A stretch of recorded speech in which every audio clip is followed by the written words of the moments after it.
Assalamualaikum warahmatullahi wabarakatuh.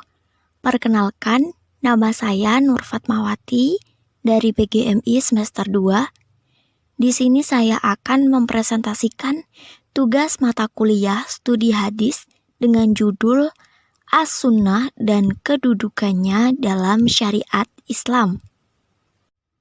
Pengertian As-Sunnah sendiri berasal dari bahasa Arab yang secara etimologi atau bahasa adalah jalan yang ditempuh. Sedangkan secara terminologi atau istilah adalah segala sesuatu yang bersumber dari Nabi Shallallahu Alaihi Wasallam, baik berupa perbuatan, perkataan, atau pernyataan di dalam masalah-masalah yang berhubungan dengan hukum syariat. Sedangkan pengertian as-sunnah menurut ilmu usul fiqih, yaitu sunnah merupakan segala yang diriwayatkan oleh Nabi Muhammad SAW berupa perkataan dan ketetapan yang berkaitan dengan hukum. Sedangkan menurut ilmu fikih, sunnah merupakan suatu perbuatan yang akan mendapatkan pahala bila dikerjakan dan tidak berdosa bila tidak dikerjakan. Macam-macam sunnah.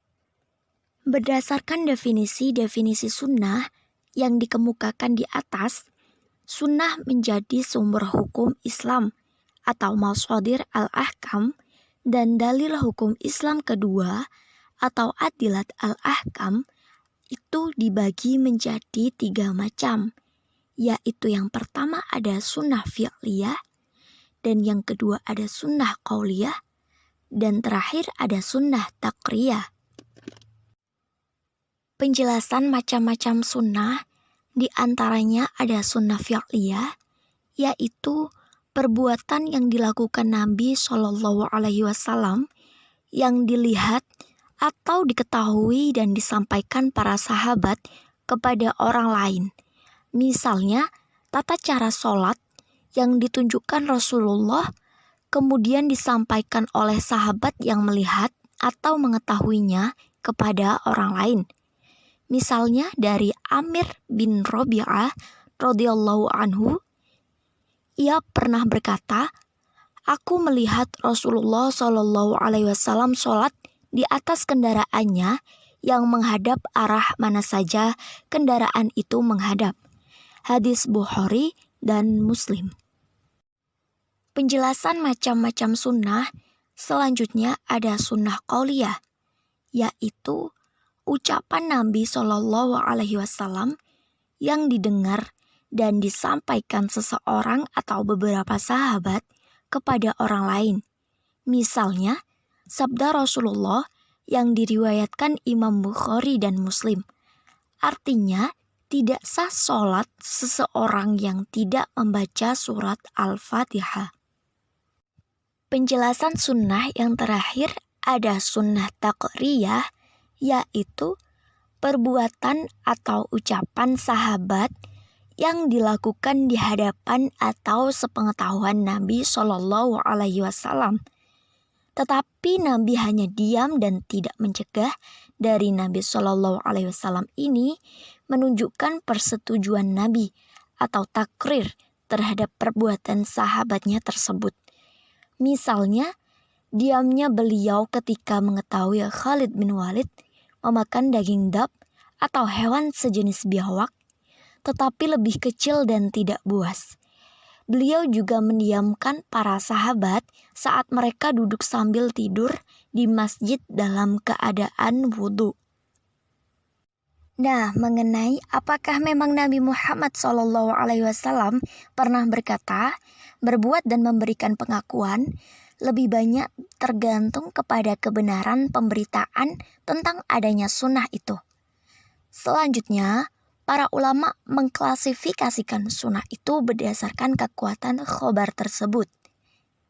Kekuatan suatu khobar ditentukan oleh beberapa faktor, yaitu berkesinambungannya khobar itu dari yang menerimanya, dari Nabi sampai kepada orang yang mengumpulkan dan membukukannya.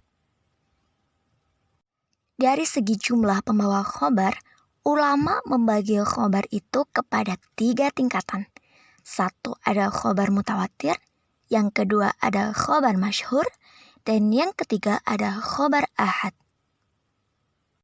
Penjelasan khobar.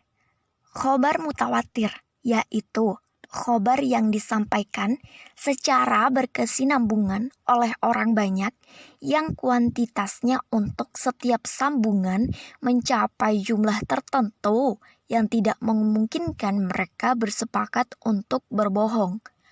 Yang kedua ada khobar masyhur, yaitu khobar yang diterima dari Nabi oleh beberapa orang sahabat, kemudian disampaikan kepada orang banyak, yang untuk selanjutnya disampaikan pula kepada orang banyak yang jumlahnya mencapai ukuran batas khobar mutawatir. Yang ketiga ada khobar ahad, yaitu khobar yang disampaikan dan diterima dari Nabi secara perorangan dan dilanjutkan periwayatannya sampai kepada perawi akhir secara perorangan pula. Fungsi dan kedudukan as-sunnah terhadap Al-Quran. Yang pertama, as-sunnah sebagai penafsir terhadap ajaran Al-Quran. Dan yang kedua, as-sunnah berfungsi sebagai referensi dan sumber petunjuk kedua setelah Al-Quran. Dengan demikian, dapat dikatakan bahwa kedudukan sunnah dari segi statusnya sebagai dalil dan sumber ajaran Islam ialah menempati posisi yang sangat strategis setelah Al-Quran. Kesimpulan, selama ini sunnah Nabi hanya dilihat dari aspek praktis atau produk saja, sehingga sunnah Nabi hanya didefinisikan sebagai bentuk dari ucapan atau perbuatan atau sikap tertentu dari Nabi Shallallahu Alaihi Wasallam.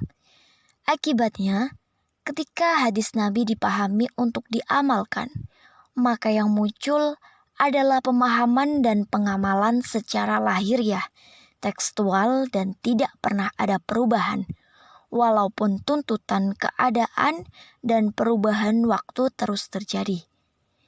Sunnah Nabi adalah metode Nabi Shallallahu Alaihi Wasallam yang bersifat deduktif dalam melaksanakan hukum yang terdapat dalam Al-Quran.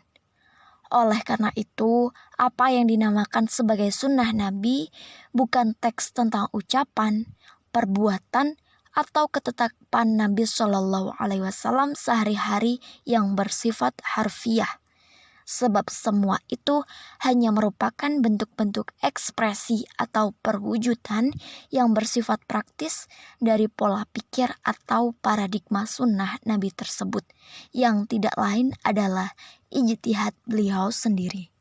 Itulah tadi pembahasan yang dapat saya sampaikan dalam presentasi kali ini.